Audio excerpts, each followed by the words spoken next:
bibigyan daw kayo ng gift. Opo. Anong masasabi mo? Bibigyan kayong gift.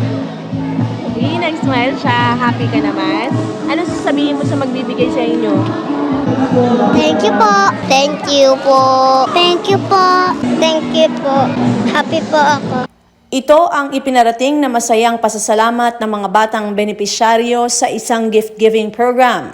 Aktibo na ang partisipasyon ng mga kabataan sa lipunan, kagaya ng grade 9 students ng Mona Lisa Academy, katuwang ang iba pang organisasyon na namahagi ng pamasko sa ilang mga kabataan nitong Sabado sa Rosario 5 and 6, Barangay Santa Lucia. Inaliw ng mga estudyante ang mga bata sa isang maikling programa at matapos ay ibinigay ang mga grocery packs at pagkain.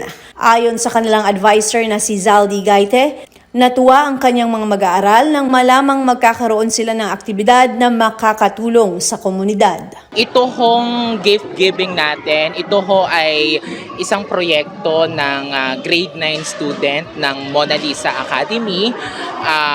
Tayo ho ay ginabayan natin sila, katuwang din ang KCSO organization.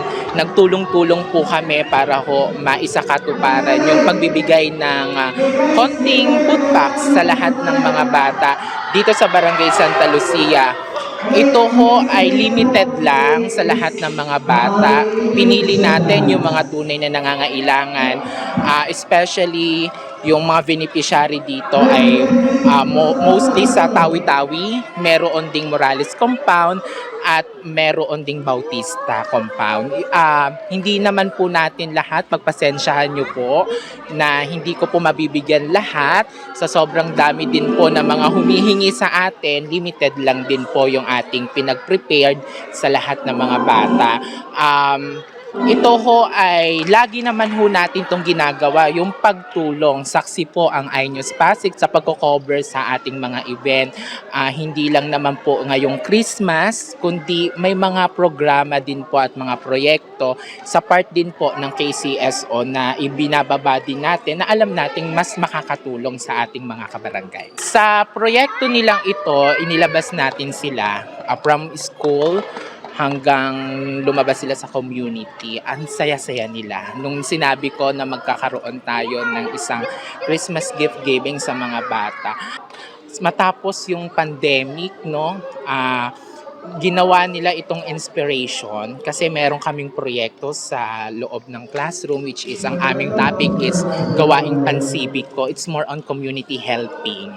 At ito naman ang isa sa mga dahilan kung bakit pinush natin ang ganitong senaryo. At syempre napapasalamat din po tayo sa ating school director, Sir Oscar F. Acosta, and si Miss Maya Tolentino na nagpakita ng kanilang suporta at pagmamahal para maisakatuparan natin yung ganitong malaking event sa mga bata. Pasasalamatan ko din yung mga parents ng mga bata, kasi actually sila talaga yung nagbigay din ng suporta sa atin, kasi kung hindi naman dahil din sa mga parents, di natin magagawa ito. At nakakatuwang isipin na lahat ng mga magulang dyan ay nasa grade 9. Nandito din sila para makita nila yung mga anak nila na may mga ganito pala, na kaya natin gawin. At masaya sila sa mga ginagawa nilang pagtulong sa mga bata. Ito ho ay isang handog para sa inyong lahat.